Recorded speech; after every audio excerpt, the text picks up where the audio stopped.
Welcome back to Amsterdam Radio, the podcast for creatives. And even though your boy Flopito, the mayor, is in the DJ space, I DJ weddings, I can't play a musical instrument to save my life. I like karaoke, but I can't sing. But my guest does today, doing big things in the musical space, not to mention the music video space. We'll talk about that too. Annabel Gutherz, thank you so much for being on the show today. Flobo, thank you so much for having me. It is an honor. Oh my God. Thank you. So we're talking about this a little beforehand. Like, we're like halfway across North America, but we're still enjoying the vibes here on this Friday afternoon, right? You bet we are. The sunny, hazy vibes. Yeah, springtime's in season.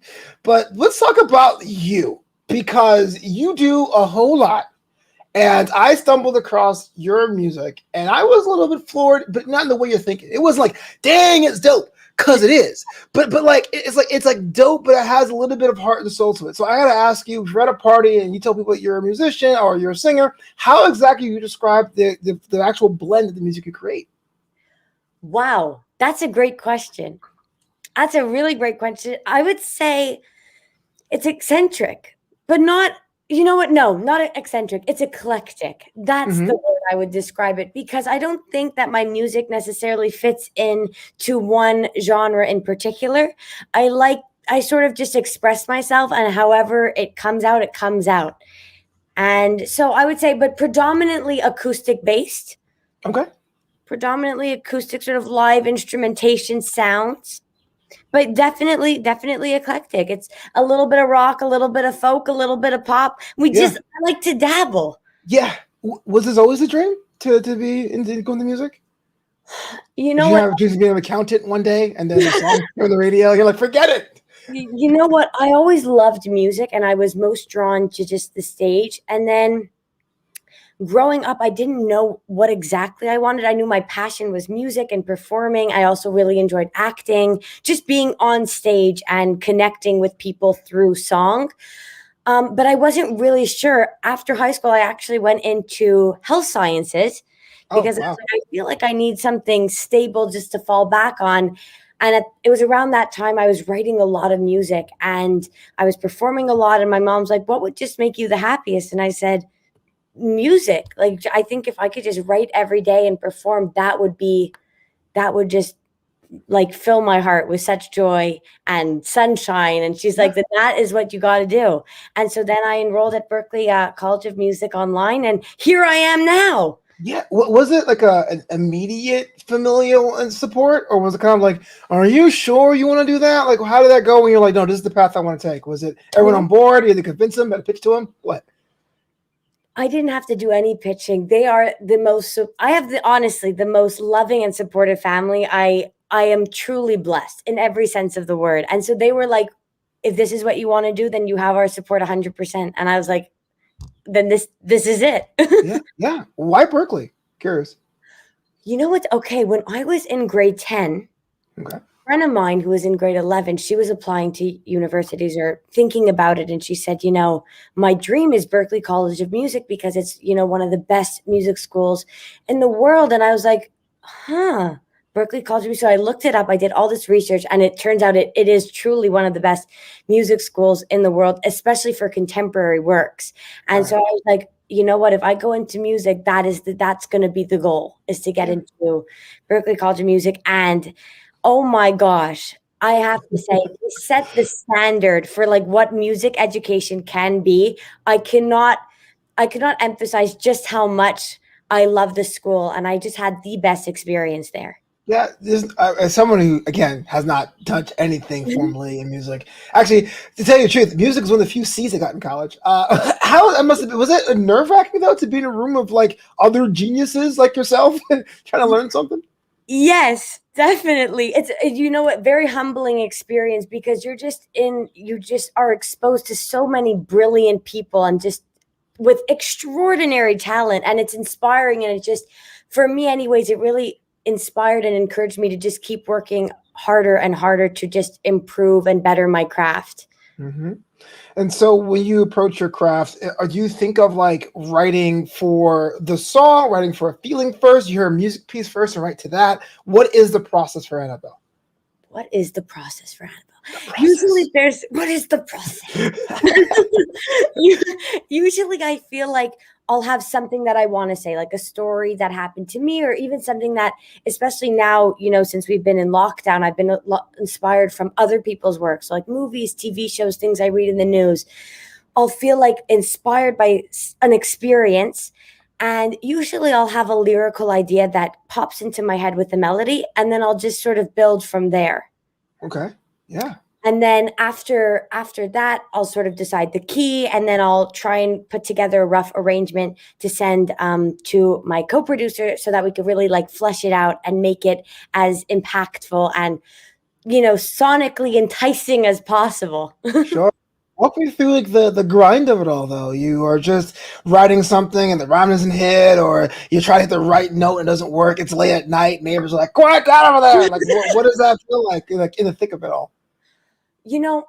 That's also that you have the questions, Flobo. You have the questions. Flatter me. I try to apply, what Berkeley says is they give you the tools. Like everyone has sort of the capacity, and then they just give you the tools to work through those challenges. I would say melodically is usually where I get stuck, and wanting to come up with something, memorable and something that lasts. I'm all about, trying to create timeless music, which is very, very challenging. But Sure. I'm in the thick of it. I just keep going. Sometimes if I'm really stuck, I'll say, I'm gonna go to bed, because usually I find like my best ideas come at night. I'm gonna go to bed. I'm gonna read this in the morning, see what's sitting right, see what's not, and just work from there, and just keep working at it until I'm satisfied sort of with the results. And Sure. sometimes you just have to let it go, and you're like, wow, this just didn't pan out. Didn't slap. And move on.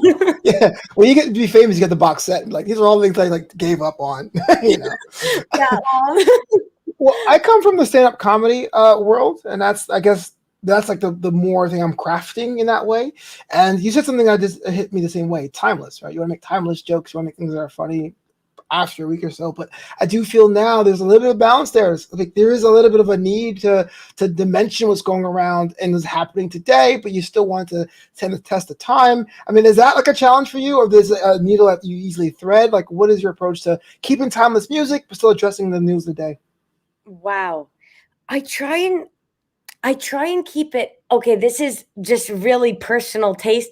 I try and keep it as honest as possible, but without using sort of like current terminology, not terminology, but just like sayings, like those things. Like let's say the term rad, that's gone out of style. But it is. but I would probably not use that in my songs, just because I feel like, especially lyrically, I want to say something that will resonate today, that will resonate tomorrow, and could still resonate in 100 years from now.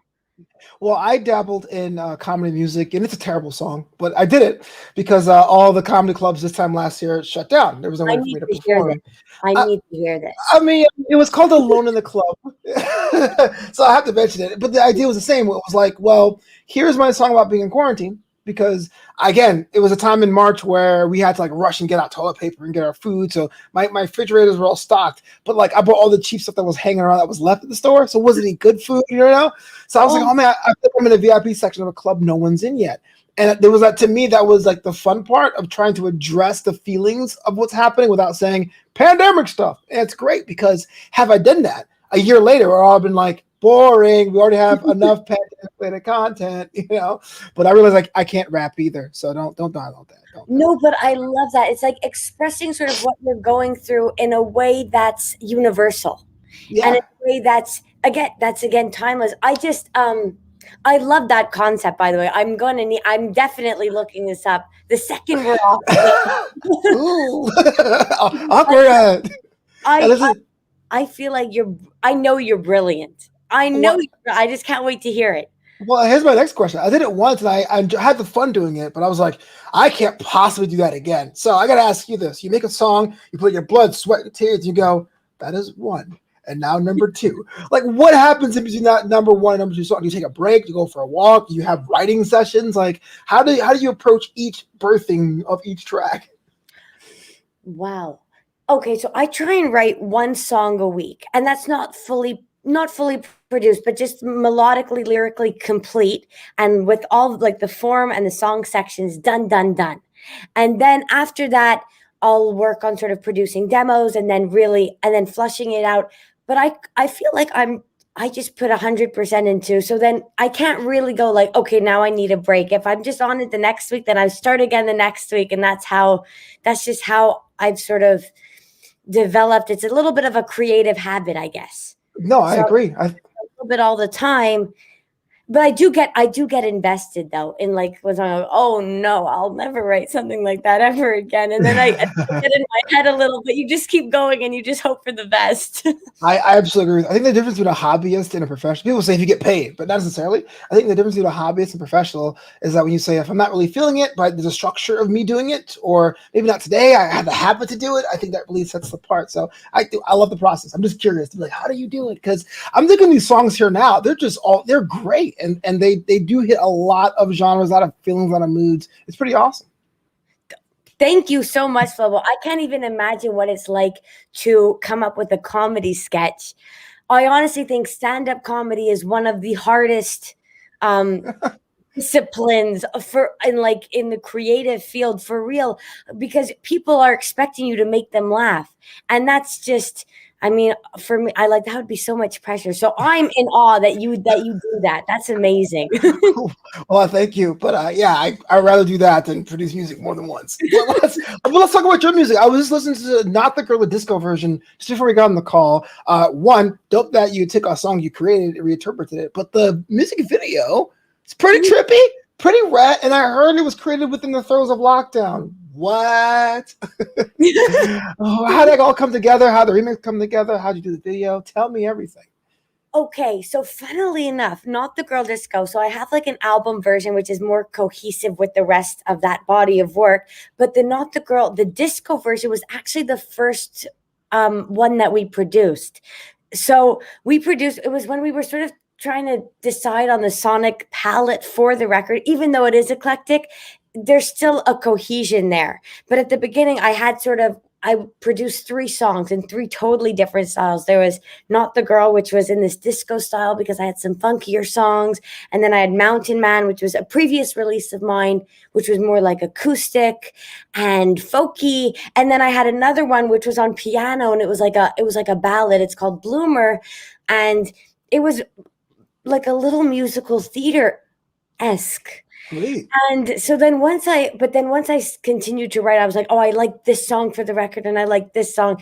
It became increasingly evident and apparent that we were going to go with the more acoustic sonic palette. So I was like, okay, I have to find a way for Not the Girl to fit in with the rest, because I loved the song and I felt like it had a place on the record.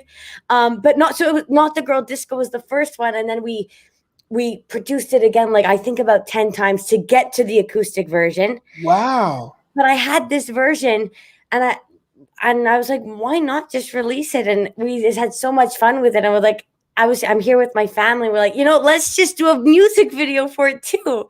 And we did that during lockdown. And that was, that's been so much fun. We had a great laugh. Yeah. So all practical effects, I guess, costumes in the basement, recorded it like. Everything in the basement. We ordered like some outfits on Amazon. We also got the tinsel on Amazon. We got a little disco ball and like a little light, all on Amazon. Set it up in the basement, just like hung it from the ceiling. And my mom, videographer extraordinaire, sister with the makeup, dad, I say with like, set design. Yeah. So it was just a great, I think, experience for all of us. We had a great time together putting it all together. Was it a one-day shoot or a weekend or a couple days? It was just on the weekend. It was just, so the parts of me were here, and then the other of all the men in the video, that was just I probably shouldn't reveal the secrets, but you know what, I will. was all just Shutterstock clips. We sort of like conceptualized the video, and then we had just so much fun going through and saying, like, just putting together. It was all just in good fun. All in just, sort of showcasing all these guys who might have a little bit of an inflated sense of self. And we had the most fun. Just a little bit. Yeah. So any more music videos in that format? Are we going to get mom and dad to come out with the set design and costume design? Or are they retired? Like, what's the work there? I think they're temporarily retired, but they might come out of retirement for Heck yeah. We have some music coming down the pipeline, so they might need to come out of retirement. So we're gonna see. We play it all by ear. Absolutely. And now we're been in the springtime of 2021 and we survived 2020. What does the next 12 months look for Annabel? I definitely have some new singles that I'm planning to release along with before the release of Loose Ends, which is my debut album, which I'm really excited about, a little bit nervous about, but really excited about it. And then I'm gonna keep writing music. I'm hoping, one day to be able to perform the songs live when everything opens up and it's safe for everyone, because obviously health is the number one priority. But hopefully I'll be able to perform those, and then I continue to write, and hopefully I'll be able to continue to do exactly what I'm doing, because I am just loving this, and I'm just so grateful for every second that I get to do this. Are you more at home writing, performing music videos? Like, when do you feel most comfortable on the process? I would say, I think writing music. That's where I really feel like, when you sort of get into like your zone and a flow. Yeah. I would say when I'm writing, I'm like, that's where I feel at home. And also really on stage, I've always felt, until I get on stage, I'm a bag of, nerves. But when I'm on stage, I really feel comfortable, and I really do feel like I'm at home. Absolutely. And I can imagine the concept of chanting your name, buying your merch, and the little lighters. It's pretty cool. Before this interview, I was perusing your social media, and I let your people know I am enamored with your hat collection. Let's talk about this. How many hats? How many designs? Put me on. You know what? That is so funny. I don't know. I don't know how many hats I have. I realized over the years, I've always been a hat person. Like, even when I was 12, I had this marigold hat, like bright, sort of, that blend of yellow and orange. And it was the favorite, like my favorite piece of clothing I've ever owned. And that trend, sustains me. I love hats. I have probably, no, in that closet right over there, I have like probably at least 20. Yeah. I don't know. I just feel like a hat, if you're having a bad hair day, put a hat on. You have a pimple on your forehead, put a hat on. Right. I feel like a nice, like, additional piece. Like, it kind of just finishes an outfit. So I definitely have a number of different hats in a number of different styles. And that is hilarious. Very observant. Swag. I was like, okay. Fashion. I love it. Make it fashion. But yeah, I would say on my sister's show, After Hours, I try to make a point to put a hat on, because it's supposed to be like me outside but lounging but inside my room, and I'll have like so many Mets hats, it's not even funny. So I totally respect that. I get that. So I was like, a hat person, I get it. Can we talk to me a little bit about Annie's pajamas? Because I like pajamas, and you seem like a good person, so I like Annie too. So put them together, fantastic project. Tell me more. Thank you. Yes, so Annie's Pajamas is a social enterprise that I started. I feel like I've been working on it for many years now, but this year is the first year that we launched. And basically, it's a children's picture book series in conjunction with a corresponding line of pajamas. And the sale of every unit sold is donated to help facilitate access to education in countries across the globe. Yeah. And the book series follows young protagonist Annie as she explores the world. That's her like dream in life, is to explore the world and learn about the world and different cultures, and all from the comfort of her magical pajamas. Because who doesn't love pajamas? Right. Yeah. It's one of those things where you're like, I don't think I need them, but then you get them, you're like, oh wow, this is great. I live in my pajamas. That's sort of a little how I guess the concept for the stories was spawned from my love of pajamas. I'm like, if I could wear my pajamas everywhere, oh my gosh, would I ever? So people can like buy them now. Buy the series now. The books now, the pajamas. That's a great question. The pajamas, our production was a little slowed because of COVID, but we'll be ready imminently with the pajamas. They can buy the book now on our website, and we have a puzzle too now, because we had some requests for puzzles. So we decided, like, you know what? It's COVID. A lot of kids are at home, and who doesn't love putting together a puzzle? I mean, if it's not too hard, I get really mad sometimes. Like, forget puzzles. No, you know what? That's so true. Puzzling is puzzling. Agreed. You know, especially but this one, I think this one is very, very manageable. It's 100 pieces. They're quite large. You know, no choking hazards, because we don't want that. Right. And so I think I appreciate you made it one easy in a matter of seconds. Yeah, I appreciate that. You're like, I'll make it super easy. Even you can do it, Flobo. No. You can like a 10,000. I know, right? Well, I mean, as things start to, I don't want to say open up. I feel like I'm jinxing if I say that. But do you have like a bucket list of venues or things that you want for your career? Like, what you want to see yourself traveling to specific places, or just kind of like keep your options open? Like, what's the vibe?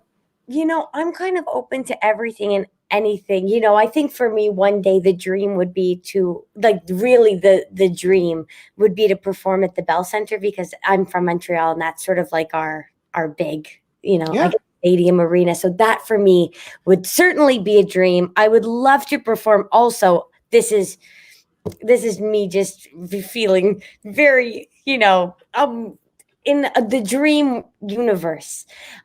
There's an amphitheater in Verona, Italy, and that also would be one of my dreams, to perform there. I had the opportunity years ago to see an opera there, and it was just, you know, there's just something very magical about being in Italy and being in this ancient amphitheater with so much history, and just experiencing live music in that space. So I think for me to, if I could ever one day perform there, that would also be a bit of a dream.